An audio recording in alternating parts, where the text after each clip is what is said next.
Cuando pensé en la clase, traté de hacerla lo más enfocado en cómo me enfrento a mi paciente que tengo delante y no en hablar de los cánceres hematológicos, porque al final eso es lo que a uno le sirve para tomar herramientas. Entonces, lo primero que quiero decir es que independiente de las diferencias biológicas de todos los tipos de cánceres hematológicos, lo que hay que entender detrás es que esto parte desde la hematopoiesis y por ende cada tipo de neoplasia es la representación de una célula en la formación en la médula ósea. Entonces, en este mapita a la izquierda tenemos una célula madre hematopoyética, la stem cell hematopoyética, y si esa se enferma, eso se llama una leucemia aguda. Y si se enferma, por ejemplo, la célula B madura, eso es un linfoma no Hodgkin de las células B. Entonces, en el concepto que tienen que estar siempre detrás es pensar en que la hematopoiesis es el origen de cada uno de los distintos cánceres y por eso también son tan distintos en su comportamiento. Y vamos a partir por las leucemias, perdón, por los mielomas, pero igual hay que recordar que como grupo son el 10% de todos los cánceres hematológicos y es un grupo particularmente que va en aumento. O sea, a medida que ha aumentado la población general, ya no estamos cerca del 10%, está llegando casi a un 13-14% los cánceres hematológicos, entonces como importancia relativa sí van más y más.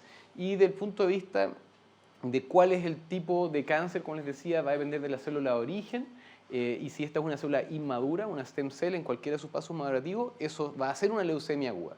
Si es una stem cell linfoide, es una leucemia linfática aguda. Si es una stem cell mieloide, es una leucemia mieloide aguda. Y cuando ya las células son maduras, por ejemplo, un glóbulo rojo, si está enfermo, es una polistemia vera, o si son un linfocito T, un linfoma T, etc. Entonces, me interesa que partamos por mieloma múltiple porque tengo la sensación de que no hay mucho conocimiento de esta enfermedad y además porque acaba de entrar el GES, ¿no es cierto? El GES 84, entonces es importante que se comprendan ciertos conceptos, sobre todo de diagnóstico y pronóstico. Entonces les quiero plantear un caso, el primer caso relativamente rápido, una mujer de 52 años que debuta por dolor óseo. El dolor óseo es el síntoma más frecuente, es un dolor óseo habitualmente que puede ser de larga duración, suele ser progresivo en el tiempo, no siempre es invalidante, se le pasa a la mayoría de los médicos y a uno también ese dolor óseo inespecífico que perfectamente puede ser un lumbago mecánico, y el concepto es que va a ser habitualmente en zonas del esqueleto axial, o sea, columna en toda su extensión, mucha prevalencia en la pelvis y es muy raro que sea en extremidades. Y en el examen físico, aparte de notar un poco de palidez, es infrecuente encontrar alguna otra cosa y podría haber un poco de dolor a la palpación que puede perfectamente no estar. Y en el laboratorio lo que más destaca y que es frecuente es que los pacientes con mieloma tengan una anemia que puede ser muy profunda y esa anemia tan profunda se suele acompañar de una VHS sobre 100. No siempre. Y eso habitualmente se acompaña de este signo que se llama rouleau, que es esta acumulación en pilas de monedas de los glóbulos rojos que tiene que ver con el exceso de inmunoglobulinas de cadena pesada en la sangre. Y además en el laboratorio no es infrecuente encontrar insuficiencia renal, está presente en el 20% de los casos, y eso tiene que ver con que la célula plasmática, la que está enferma en el mieloma múltiple, también secreta cadenas livianas que se filtran en el riñón y producen esto que se llama el riñón de mieloma. Y del resto del perfil bioquímico es inhabitual encontrar algún otro tipo de cosas, y lo vamos a ir viendo un poco más adelante. Y las otras de las cosas que hay que recordar del mieloma múltiple con esa introducción, que a su vez es el 10% de los tumores hematológicos, entonces ya tumores hematológicos son el 10% de todos los cánceres, el mieloma es el 10% de los hematológicos, y afecta a población de 60 años en adelante, es infrecuente que ocurra antes de los 40 años, y nosotros solemos ver personas entre los 60 a 80 años. Tenemos 4 casos por 100.000 en teoría en Estados Unidos, en Chile no sabemos, no sé todo todavía. Y se asumen que hay más de 500 casos anuales en Chile diagnosticados nuevos. Y con respecto a los factores de riesgo, lo más importante, lo que está anotado ahí, es esto que se llama la gamapatía monoclonal de significado incierto. ¿Y qué es eso? Para los que no recuerdan, es esta lesión precursora de mieloma múltiple, que lo que manifiesta es la gamapatía monoclonal sin tener síntomas ni criterios de mieloma múltiple, como vamos a ver a continuación. Y las personas que tienen un mieloma tienen 6 veces más riesgo que el resto de la población de desarrollar un mieloma, y la probabilidad de progresión a mieloma clásicamente es 1% por año. Desde el punto de vista fisiopatológico creo que no es lo más importante entrar en detalle, es compleja la fisiopatología del mieloma, hay múltiples formas de desarrollarlo y a la derecha lo importante es que los dividimos en dos grupos, los que tienen traslocaciones como el cromosoma 14 y los que no. Y los que están en rojo obviamente son los más malos y hoy día las guías actuales internacionales de manejo del mieloma estratifican a los pacientes de acuerdo a las lesiones cromosómicas que tienen, algunas mutaciones asociadas, entregan valor pronóstico, pero no necesariamente es muy predictivo de la respuesta al tratamiento. Entonces, por ahora la información biológica no es lo más relevante para el manejo del mieloma. Entonces, lo que quiero que se queden del mieloma es que su fisiopatología oncogenética, digamos, compleja y no nos cambia el manejo clínico por el momento.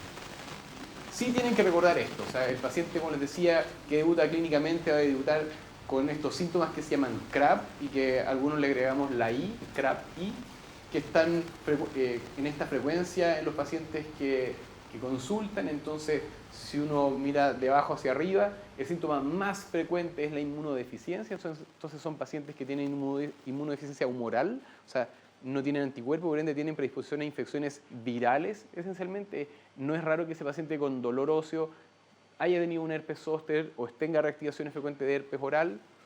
Y el síntoma ya físico más frecuente es el dolor óseo, como les decía, de esqueleto axial y la anemia.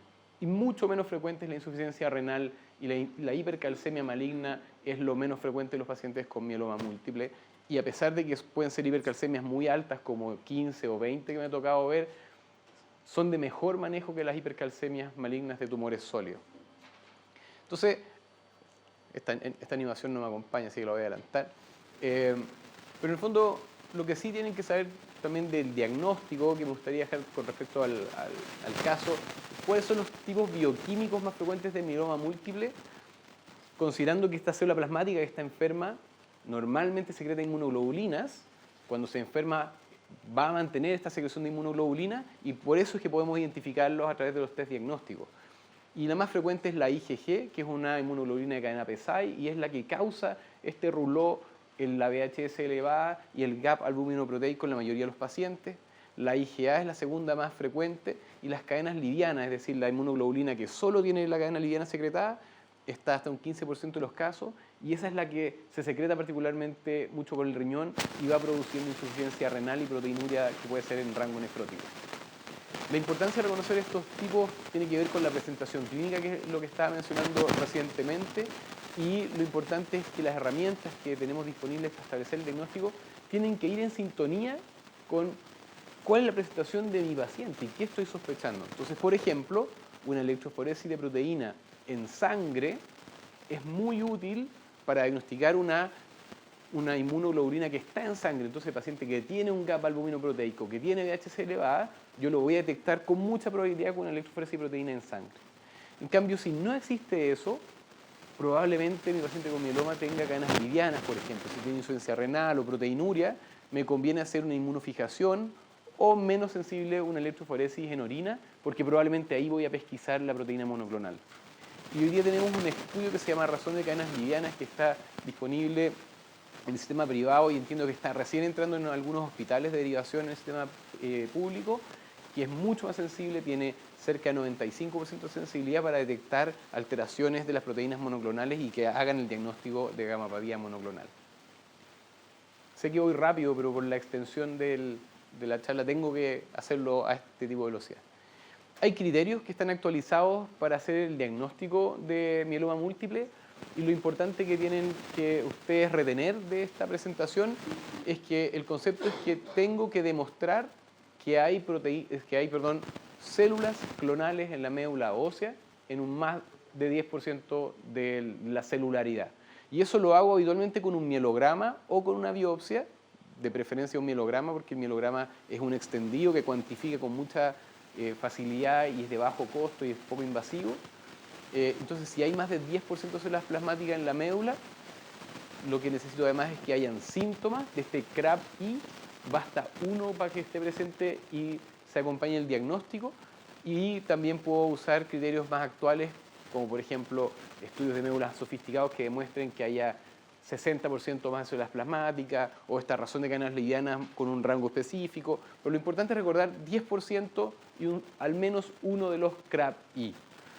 Y recordar que necesito demostrar una proteína monoclonal, ya sea por electroforesis de proteína o inmunofijación, para poder hacer el cierre de decir, tengo una gamapatía monoclonal que es un mieloma múltiple porque tiene 10% de células plasmáticas y además tiene síntomas. Y esto es en el fondo lo que uno ve en los estudios.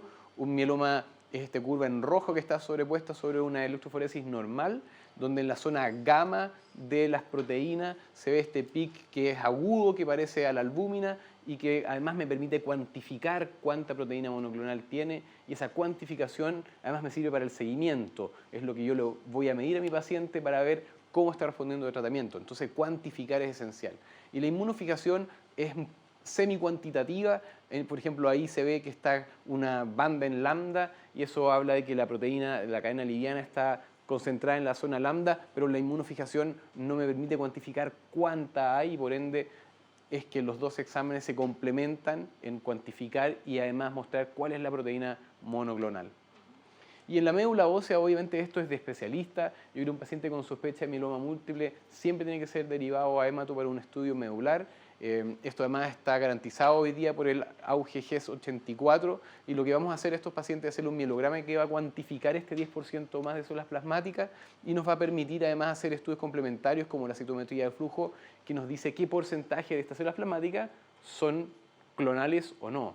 Porque, por ejemplo, el diagnóstico diferencial más importante en atención primaria de células plasmáticas aumentadas, anemia, VHS elevada, es infección por virus VIH, porque eso además genera plasmocitosis medular. Entonces yo tengo que demostrar que la plasmocitosis medular es clonal, ¿ok? Y eso es mi pega como especialista. Y desde el punto de vista de cómo le va a los pacientes con mieloma, como un poco de cultura, digamos, esto ha mejorado notablemente en las últimas 2 décadas. El año 2000, esto no está en este gráfico, pero hacia el año 2000, la mediana sobrevida global de un paciente con mieloma múltiple no superaba los 5 años. De hecho, en Chile no tenemos esos datos, pero estimamos que no superaba los 3. Y hoy día la mediana de los pacientes y que uno le informa es del orden de los 10 años. O sea, ha aumentado notablemente. Y no hay cáncer que tenga ese aumento en sobrevida o todavía. Y obviamente que va a depender de la etapa, de las lesiones genéticas, pero como les digo, eso no cambia la conducta clínica, sino que es solo información pronóstica para el especialista. Y sí, fíjense cómo la distribución etaria de los pacientes con mieloma múltiple sí va a impactar. Entonces, por ejemplo, acá hombres en azul, mujeres en este amarillo o naranjo. Entonces, la mayoría de los pacientes va a ser del orden de los 70 años o más. Y eso impacta en el pronóstico. Entonces, por ejemplo, acá en esta curva de una serie de más de 5.000 pacientes con mieloma en Suecia, que usa un esquema de tratamiento muy parecido a lo que el sistema público chileno utiliza hoy en día.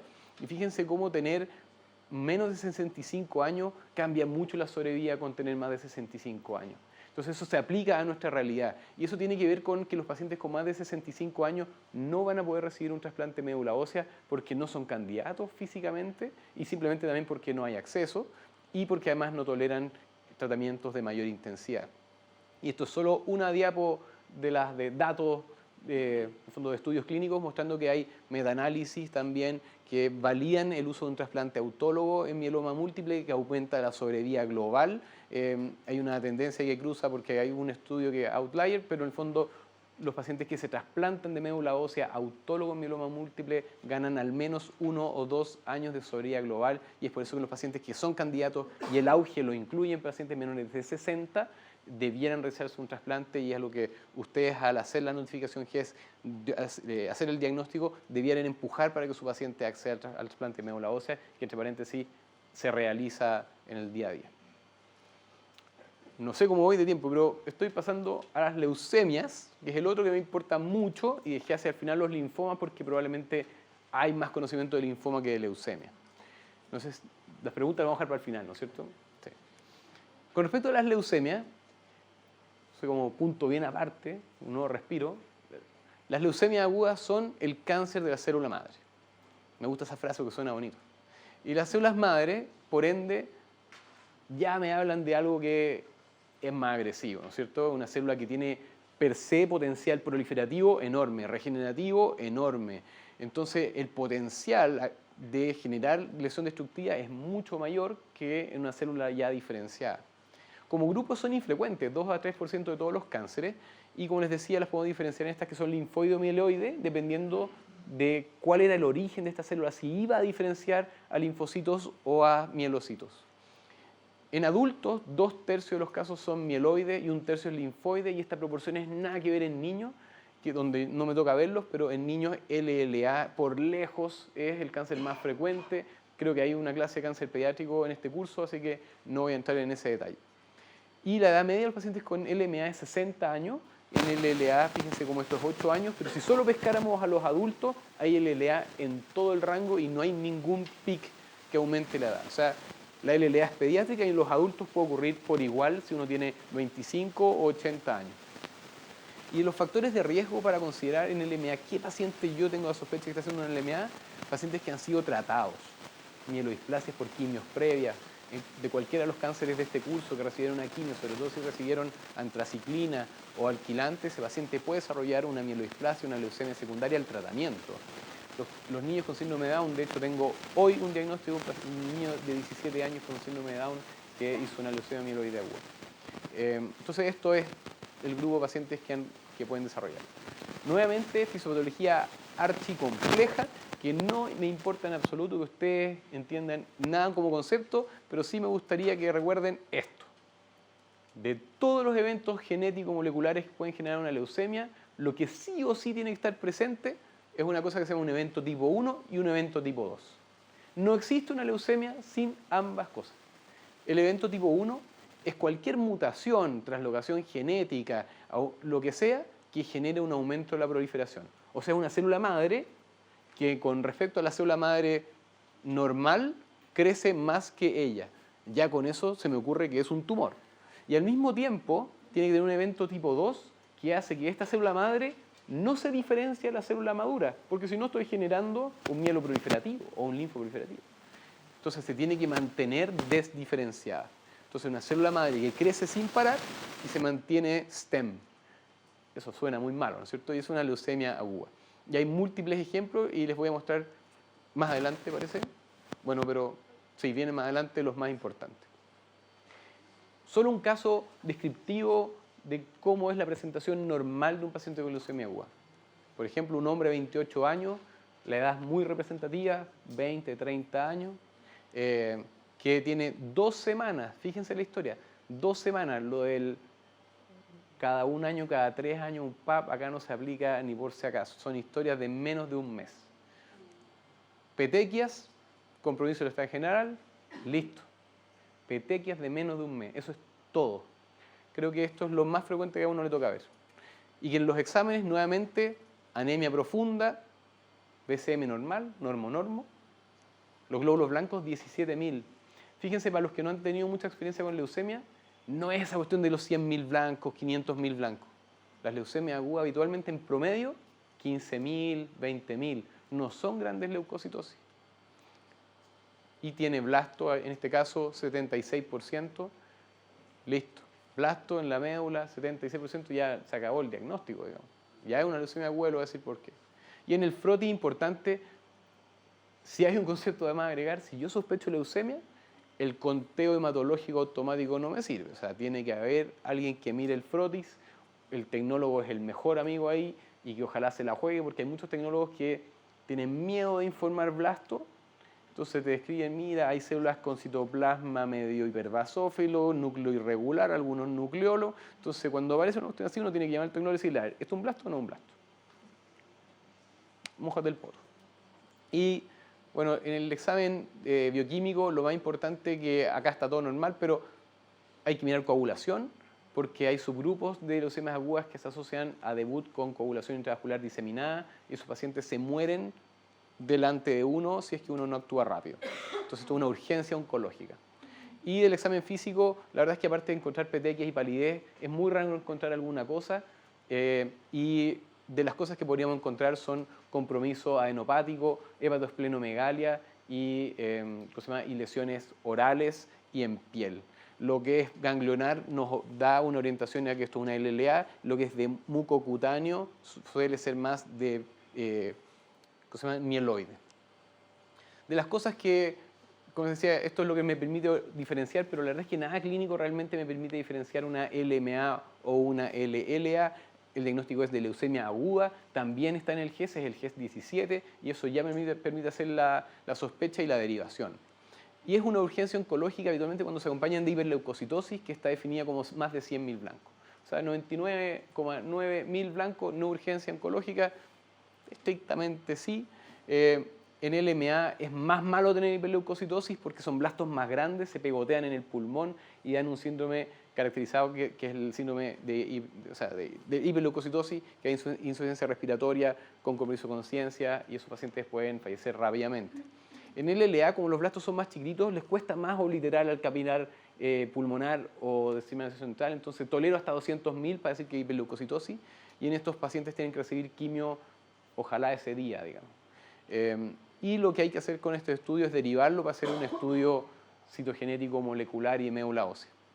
Como les decía, hay múltiples lesiones. Hoy en día la que más importa y está disponible en el sistema público es buscar esta mutación que se llama FLT3, que es un evento tipo 1, le da una señal proliferativa al blasto. Entonces, por ejemplo, acá hay una célula normal que señaliza un poco, pero la célula que está mutada tiene mucha señal proliferativa y hoy día tiene tratamiento específico esa mutación, se llama midostaurina y está disponible en el Hospital de El Salvador.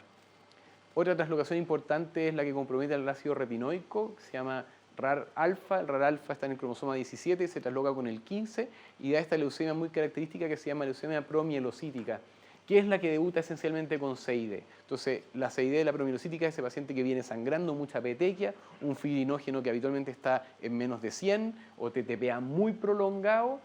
Yo tengo que sospecharlo. Lo que está ocurriendo acá es que hay una desdiferenciación del promielocito, se está pegando y está lleno de bastones de Auer en el citológico y se trata con ATRA. Y todo en común, lo importante que ustedes tienen que recordar de leucemia aguda es que los pacientes debutan con insuficiencia medular aguda, anemia, neutropenia, trombocitopenia, rápida, en menos de 3 meses de acuerdo a los criterios de la OMS, pero la verdad es que suele ser en menos de un mes. Y si yo encuentro más de 20% de blasto, es diagnóstico de LMA. Si eso ocurre en la sangre, es diagnóstico. Si ocurre en la médula, es diagnóstico. Si no está en la sangre y lo sospecho porque le vi un blasto, porque la insuficiencia medular es aguda, hagamos el mielograma porque es bien probable que tenga una leucemia aguda en la médula que sea aleucémica, como ocurre entre un 10 a un 20% de los casos. Estos son los estudios, como les decía, que vamos a complementar, y esto obviamente que es del especialista. Y el concepto sí que me gustaría dejar de tratamiento muy brevemente es que el tratamiento de la leucemia aguda tiene intención curativa. El mieloma es paliativa, pero podemos darles 10 años sobre vida, pero la leucemia aguda es curativa. Y eso se logra con quimioterapia muy intensiva, es la quimio más intensiva que hay en la oncología.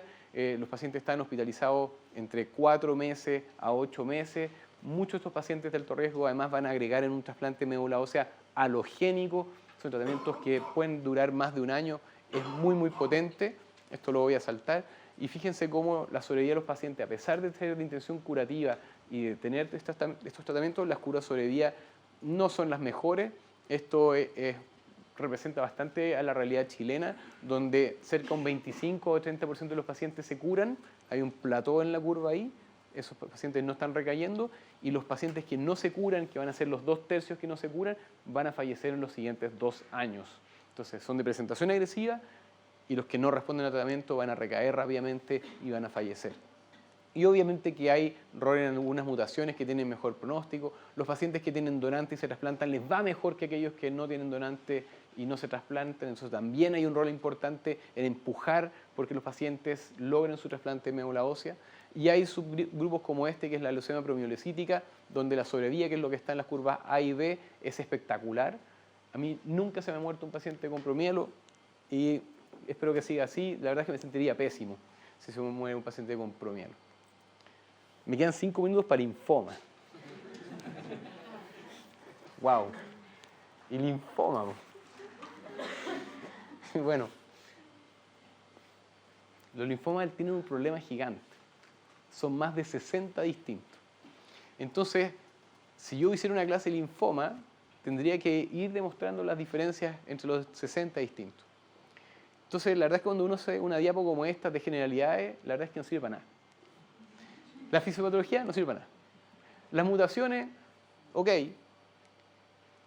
Pero lo que importa es que los linfomas hay de dos tipos. Esto es muy común, son tumores de células inmunes, están infiltrados, son células inmunes que mantienen una secreción de citoquinas, inmunoglobulinas que pueden asociarse, por ejemplo, a fenómenos autoinmunes. Son esta tinción de acá abajo, de inmunohistoquímica, es el KI67 que marca proliferación. 100% de las células proliferando. Son tumores que a la semana uno controla al paciente y no es raro que en la consulta te dicen, mi tumor partió el 10 de mayo. Y tú los veis el 21 de mayo y en esos días el tumor crece así. Son tumores que pueden crecer a esa velocidad. Y hay otros tumores como estos, que son tumores linfomas indolentes, que habitualmente es el clásico que se encontró una adenopatía, un examen físico o un escáner, y 3 años de seguimiento viene creciendo lenta la adenopatía y también es un linfoma. Entonces, de los 60 y tantos tipos distintos, lo que hay que acordarse es que tenemos linfomas agresivos y linfomas indolentes. Y eso es lo más importante.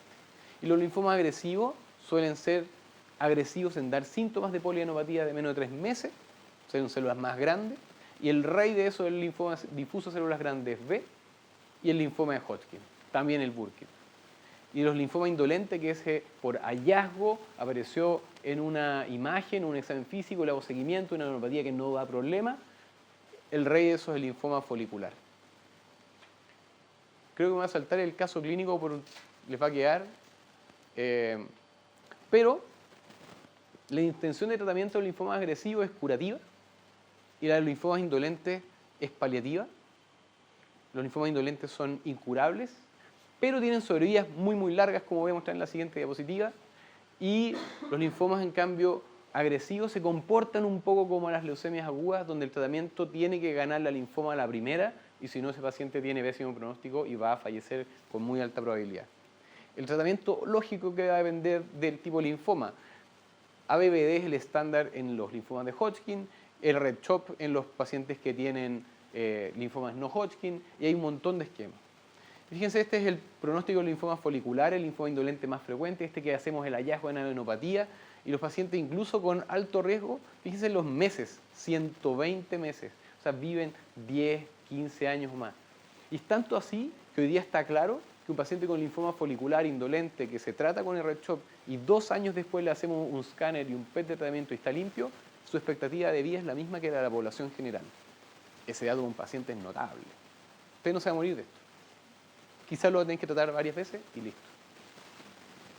Y los pacientes con linfoma agresivos como el Hodgkin, tenemos tantas chances curativas que el concepto hoy día es que no se mueren los pacientes con linfoma Hodgkin salvo un porcentaje muy menor, que es los que son refractarios y no responden al primer tratamiento con ABVD.